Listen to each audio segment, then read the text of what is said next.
নিরঙ্কুশ বিজয় নিয়ে সরকার গঠন করতে যাচ্ছে বিএনপি। ফল গণনা ও ঘোষণায় দফায় দফায় কারচুপির অভিযোগ করলেও জামাত ইসলামী বিরোধী দল হিসেবে সংসদে যাচ্ছে। দেশীয় আন্তর্জাতিক গণমাধ্যমে এসব খবর ফলো করে প্রচার পাচ্ছে। তবে ভোটের আগে ও পরে আন্তর্জাতিক গণমাধ্যমগুলোর মধ্যে একটি লক্ষণীয় ইস্যু হচ্ছে আওয়ামী লীগ ও দলটির উপর কার্যক্রম নিষিদ্ধ থাকার বিষয়টি। আন্তর্জাতিক নানা মহল থেকেও বিষয়টি আলোচনায় আসছে। কমনওয়েলথ ভোটের মাত্র একদিন আগে সরকারের সাথে বিষয়টি নিয়ে আলোচনা করেছিল, যেখানে সরকারের আইন উপদেষ্টা বলেছিলেন রিকনসিলিয়েশনের বিষয়টি পরে নির্বাচিত সরকার দেখবে। সেই নির্বাচিত সরকার এখন বিএনপির সাথে আলোচনায় বসতে আপত্তি নেই আওয়ামী লীগের। বাংলাদেশের সাবেক প্রধানমন্ত্রী শেখ হাসিনার ছেলে সজীব ওয়াজেদ জয় বলেছেন, দেশের প্রধানমন্ত্রী হিসেবে দায়িত্ব নেওয়ার পর তারেক রহমানের সঙ্গে আলোচনায় বসতে তার আপত্তি নেই। ব্রিটিশ টেলিভিশন ITVকে দেয়া এক সাক্ষাৎকারে তিনি এই কথা জানিয়েছেন। গত বৃহস্পতিবার বাংলাদেশে যখন ত্রয়োদশ সংসদ নির্বাচন চলছিল, সে সময় ভিডিও কনফারেন্সের মাধ্যমে যুক্তরাষ্ট্রে অবস্থানরত জয়ের সাক্ষাৎকার নেন ব্রিটিশ সংবাদ মাধ্যম ITV সাংবাদিক মাহাতির পাশা। বাংলাদেশ সময় শনিবার ভোরে সাক্ষাৎকারটি প্রচার করে ITV। রাজনৈতিক উচ্চাকাঙ্ক্ষা নেই দাবি করলেও জয় বলেছেন তিনি বাংলাদেশে ফিরতে চান। বাংলাদেশের ত্রয়োদশ জাতীয় সংসদ নির্বাচনকে প্রহসন দাবি করলেও 24-এর আন্দোলন নিয়ন্ত্রণে দমনপীড়ন, তাতে আওয়ামী লীগ বা শেখ হাসিনার দায়, আওয়ামী লীগ সরকারের ভুল, শেখ হাসিনার মৃত্যুদণ্ডের রায়, তার দেশে ফেরার সম্ভাবনা, নির্বাচনের জামাতের উত্থান, আওয়ামী লীগের সংস্কার সহ বিভিন্ন বিষয়ে মাহাতির পাশার প্রশ্নের উত্তর দিয়েছেন সজীব ওয়াজেদ জয়। বাংলাদেশের ত্রয়োদশ জাতীয় সংসদ নির্বাচনকে সজীব ওয়াজেদ জয় দেখছেন প্রহসন হিসেবে। কারণ হিসেবে দাবি করেছেন দেশের সবচেয়ে বড় দল এবং সব প্রগতিশীল দলকে নির্বাচন থেকে বাইরে রাখা হয়েছে। তিনি বলেছেন, মূলত এমন ভাবে সাজানো একটি নির্বাচন হয়েছে যাতে সবচেয়ে বড় ইসলামপন্থী দল জামাত ইসলামী তাদের জনসমর্থনের তুলনায় অনেক বেশি প্রভাব সংসদে পায়। জয় দাবি করেন এটি টেকসই হবে না, ভবিষ্যতে আরো অস্থিরতা সৃষ্টি করবে। জয় প্রশ্ন রেখেছেন, দেশের দুই প্রধান রাজনৈতিক দলের মধ্যে একটি নিষিদ্ধ এমন নির্বাচনকে কিভাবে গ্রহণযোগ্য বলা যায়? যুক্তরাজ্যে যদি টরি বা লিবারেলদের যে কোনো একটি দল নিষিদ্ধ করা হতো, সেটার সমতুল্য পরিস্থিতি এটা। তিনি প্রশ্ন রাখেন, যুক্তরাষ্ট্রে যদি ডেমোক্র্যাট বা রিপাবলিকানদের যে কোনো একটিকে নিষিদ্ধ করা হয়, তাহলে কি সেটিকে কোনোভাবে অবাধ ও সুষ্ঠু নির্বাচন বলা যাবে? তিনি মনে করেন, অনির্বাচিত একটি শাসন ব্যবস্থার নির্দেশে একটি রাজনৈতিক দলকে নিষিদ্ধ করা নজিরবিহীন ঘটনা। আওয়ামী লীগের শাসনামলে যে জামাত ইসলামীকে নিষিদ্ধ করা হয়েছিল সে কথা মনে করিয়ে দিয়ে মাহাতির পাশা তখন প্রশ্ন করেন, বিষয়টি কিভাবে নজিরবিহীন হয়? এই প্রশ্নের উত্তরে মিস্টার জয় দাবি করেন, আওয়ামী লীগ সরকার জামাতকে নিষিদ্ধ করেনি, তারা নির্বাচনে অংশ নিতে পারেনি আদালতের রায়ের কারণে। জামাত তাদের গঠনতন্ত্র সংশোধন করলে আবার নির্বাচনে অংশ নিতে পারত। ITV সাংবাদিক প্রশ্ন রাখেন, আওয়ামী লীগ আমলে 3টি নির্বাচন নিয়েও কারচুপির ব্যাপক অভিযোগ ছিল। জবাব দিতে গিয়ে শেখ হাসিনার ছেলে সজীব ওয়াজেদ জয় দাবি করেন, বিষয়টি পুরোপুরি সঠিক নয়। তিনি বলেছেন, গত 3বারের মধ্যে প্রথম ও তৃতীয়বার বিরোধী দল নির্বাচন বর্জন করেছিল।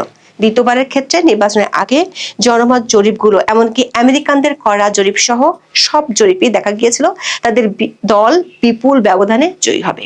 আওয়ামী লীগের নিরঙ্কুশ সংখ্যাগরিষ্ঠতা পাওয়ার সম্ভাবনা ছিল বলে তিনি দাবি করেছেন। এরপর তিনি বলেন, দুর্ভাগ্যজনকভাবে প্রশাসনের কিছু ব্যক্তি নিজেদের উদ্যোগে কিছু অনিয়ম করেছেন, সেগুলো তদন্ত হওয়া উচিত ছিল, কিন্তু হয়নি।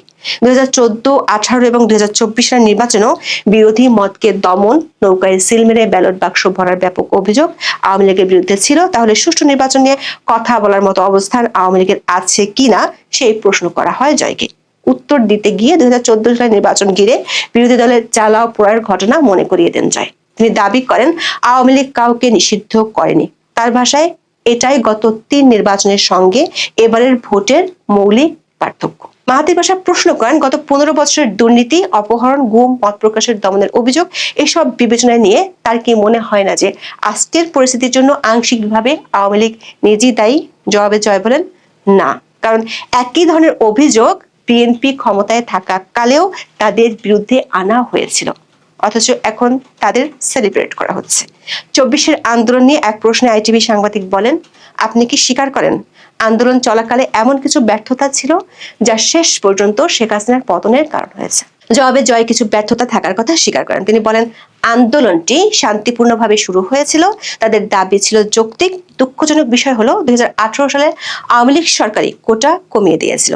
কোটার সরকার পুনর্বহাল করেনি। যারা আগে কোটার সুবিধা পেতেন তাদের পরিবারের করা একটি মামলার ভিত্তিতে আদালত তা পুনর্বহাল করেছিল। এরপরই আন্দোলন শুরু হয়। সরকার শিক্ষার্থী আন্দোলনকারীদের সঙ্গে বসে কথা বলতে ব্যর্থ হয়েছিল। জয়ের দাবি, জামাত ইসলামী ওই সুযোগ কাজে লাগিয়ে সরকার পতনের আন্দোলনের দিকে নিয়ে যায়। তারাই সহিংসতা শুরু করে, আন্দোলন সহিংস রূপ নেয় এবং আবারও সরকার তা মোকাবেলায় ভুল করে। বিষয়টি এত দূর গড়ানো উচিত ছিল না। মাহাথির ভাষা জুলাই হত্যাকাণ্ড নিয়ে ক্ষমা চাওয়ার প্রসঙ্গে প্রশ্ন করেন। উত্তরে জয় বলেন, জাতিসংঘ 15 জুলাই থেকে 15 আগস্টের মধ্যে 1400 নিহতের কথা বলেছে, আর সরকার পতন হয়েছিল 5 আগস্ট। তাহলে পুরো সবার হত্যাকাণ্ডের দায় কেন আওয়ামী লীগ সরকারকে দেওয়া হচ্ছে, সেই প্রশ্ন তোলেন সজীব ওয়াজেদ জয়। প্রসঙ্গক্রমে জয় বলেন, তারা দায় স্বীকার করছেন কয়েকশো মানুষের মৃত্যুর জন্য, 1400 জন নয়, কারণ তাদের প্রায় অর্ধেকই ছিলেন পুলিশ সদস্য ও তার দলের কর্মী। তবে তার মা শেখ হাসিনা কখনো কাউকে প্রাণঘাতী শক্তি প্রয়োগের নির্দেশ দেননি, শুধু যারা পুলিশ বা অন্যদের উপর হামলা করেছিল তাদের ক্ষেত্র ছাড়া। জয় জুলাই হত্যাকাণ্ডের বিচার নিয়ে প্রশ্ন তুলে বলেছেন, প্রতিবাদকারীদের হাতে সংগঠিত সব হত্যাকাণ্ডকে দায় মুক্তি দেওয়া, পুলিশ সদস্য ও সরকার সমর্থক কর্মীদের হত্যার জন্য আইনগত সুরক্ষা দেওয়া, যদি সেটিকে বৈধ বলা হয় তাহলে অতীতে যাই ঘটুক না কেন তার বিচারের প্রসঙ্গই অর্থহীন হয়ে যায়। তখন আর বিচার নিয়ে কথা বলারই বা মানে কি? যদি হত্যাকাণ্ডই গ্রহণযোগ্য হয়ে যায় তাহলে আর বিচার নিয়ে মাথা ঘামানোর প্রয়োজন কি? শেখ হাসিনার ফাঁস অডিও রেকর্ডে তাকে আন্দোলনকারীদের হত্যা নির্দেশ দিতে শোনা গেছে বলে অভিযোগ রয়েছে। কর্তৃপক্ষের কঠোর দমন নীতির কারণে এত প্রাণঘাতী ঘটেছে কিনা সেই প্রশ্ন রাখা হয় সাবেক প্রধানমন্ত্রীর ছেলের সামনে। জয় আগের মতোই দাবি করেন, বিবিসি ও আল জাজিরা অডিও টেপের যে অংশটি প্রচার করেছে তা কেটে নেওয়ার একটি অংশ। আন্দোলনকারীদের বিরুদ্ধে কখনো প্রাণঘাতী অস্ত্র ব্যবহারের অনুমতি দেওয়া হয়নি। জুলাই আগস্টের ঘটনার জন্য মানবতা বিরোধী অপরাধে দোষী সাব্যস্ত করে আন্তর্জাতিক অপরাধ ট্রাইব্যুনাল ইতিমধ্যে শেখ হাসিনাকে মৃত্যুদণ্ড দিয়েছে। শেখ হাসিনা ভারতে নির্বাসিত জীবন কাটাচ্ছেন। তিনি যদি কখনো বাংলাদেশে ফেরেন তার সামনে কি অপেক্ষা করছে তা নিয়ে জয় উদ্বিগ্ন কিনা সেই প্রশ্ন রাখেন আইটিভি সাংবাদিক। জবাবে জয় বলেন, তিনি উদ্বিগ্ন নন, কারণ তার বিশ্বাস দেশের অন্তত অর্ধেক জনগণ এই নির্বাচনকে কখনো মেনে নেবে না। অতীতে আওয়ামী লীগ বারবার জামাত ইসলামী বা তাদের অনুসারীদের সন্ত্রাসী আখ্যা দিয়েছে, কিন্তু এবারে নির্বাচনে তারাই ছিল বিএনপির সবচেয়ে বড় প্রতিদ্বন্দ্বী। শেখ হাসিনার শাসনামলে দমন পীড়নের কারণে জামাতের এই পুনরুত্থান ঘটেছে কিনা সেই প্রশ্ন রাখা হয় সাক্ষাৎকারে। জয় তখন বলেন, প্রতিদ্বন্দ্বীহীন মাঠে খেললে পুনরুত্থান ঘটানো খুব সহজ। এখন সেটাই হচ্ছে। জামাত এককভাবে বাংলাদেশে খুব জনপ্রিয় দল নয়। বাংলাদেশের আদালত প্লট দুর্নীতির মামলায় সজীব ওয়াজেদ জয়কেও 5 বছরের কারাদণ্ড দিয়েছে। এই অবস্থায় তিনি দেশে ফিরবেন কিনা বা দেশে যাওয়ার কোনো ইচ্ছা আছে কিনা জানতে চান মাহাথির পাশা। জয় বলেন, অবশ্যই এক সময় ফিরবেন। তারেক রহমান, যিনি দণ্ডিত হয়েছিলেন, তিনি এখন সম্ভাব্য প্রধানমন্ত্রী। এসব পরিস্থিতি চিরস্থায়ী হয় না। তাহলে কি জয় বলতে চাইছেন একদিন হয়তো তিনি প্রধানমন্ত্রী হওয়ার লক্ষ্যে দেশে ফিরে রাজনীতিতে নামবেন? উত্তরে শেখ হাসিনার ছেলে বলেন, তার কখনো রাজনৈতিক উচ্চাকাঙ্ক্ষা ছিল না। এমনটা বলছেন না, একসময় তিনি বাংলাদেশে ফিরতে চান। শেখ হাসিনা কখনো বাংলাদেশে ফিরবেন কিনা সেই প্রশ্নে জয় বলেন, তার কোনো সন্দেহ নেই তিনি একদিন ফিরবেন। তিনি বহুদিন ধরেই অবসর নিতে চেয়েছেন। তার প্রায় পুরো জীবনই কেটেছে বাংলাদেশে, সেখানেই তিনি স্বচ্ছন্দ বোধ করেন। কোনো এক সময় তিনি ফিরবেন, তবে এই মুহূর্তে শেখ হাসিনার দেশে ফেরা একেবারেই নিরাপদ হবে না বলে মনে করছেন জয়। আরেক প্রশ্নের উত্তরে তিনি বলেন, মায়ের ভারতে থাকা নিয়ে তিনি উদ্বিগ্ন নন, কারণ তার বিবেচনায় ভারতই এখন শেখ হাসিনার জন্য পৃথিবীর সবচেয়ে নিরাপদ জায়গা। আওয়ামী লীগের সংস্কার দল গঠন নিয়ে প্রশ্ন করেন সাংবাদিক মাহাথির পাশা। জয় বলেন, এই মুহূর্তে আওয়ামী লীগ আছে নিপীড়ন আর নির্যাতনের মুখে। তিনি বলেন, তারা কারোর সঙ্গে কথা বলতে পারছে না, দলীয় বৈঠক করতে পারছেন না, সংবাদ সম্মেলন করতে পারছেন না, তাদের কার্যালয়গুলো পুড়িয়ে দেওয়া হয়েছে। কেউ কূটনীতিকদের সঙ্গে কথা বলার চেষ্টা করলেও গ্রেপ্তারের ভয়ে থাকতে হচ্ছে। তাই বর্তমান পরিস্থিতিতে আওয়ামী লীগের করার মতো কিছুই নেই। তবে পরিস্থিতি বদলাবে, সবসময় বদলায়। তারেক রহমান বলেছেন তিনি প্রতিশোধের রাজনীতির পথে যেতে চান না। সে কথা মাথায় রেখে জয় কি তাকে মামলা প্রত্যাহার অনুরোধ করবেন, এমন প্রশ্ন করা হয় জয়কে। আইটিভির এই প্রশ্নে জয় বলেন, এটা তার হাতে নেই, তিনি দেশে থাকেন না, এটা পুরোপুরি দলের সিদ্ধান্তের বিষয়। তারা কি করতে চায় সেটি তারাই ঠিক করবে। এই প্রসঙ্গে বলেন, বিএনপি বাংলাদেশের আরেকটি বড় রাজনৈতিক দল, অবশ্যই তাদের সঙ্গে কথা বলা উচিত। বিএনপি কখনোই নির্বাচন বর্জন করা উচিত হয়নি। তারেক রহমান যদি প্রধানমন্ত্রী হন তাহলে অবশ্যই তারা তার সঙ্গে কথা বলবেন এবং তার সঙ্গে কাজ করবেন।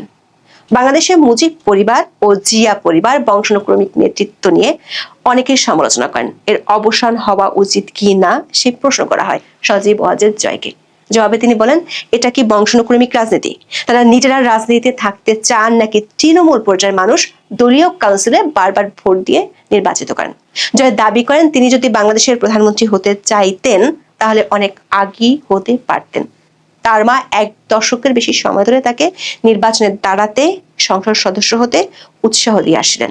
তাহলে কেন জয় প্রধানমন্ত্রী হতে চাননি? জবাবে জয়ের উত্তর ছিল, তিনি স্বাচ্ছন্দ্যে থাকতে পারলেই খুশি।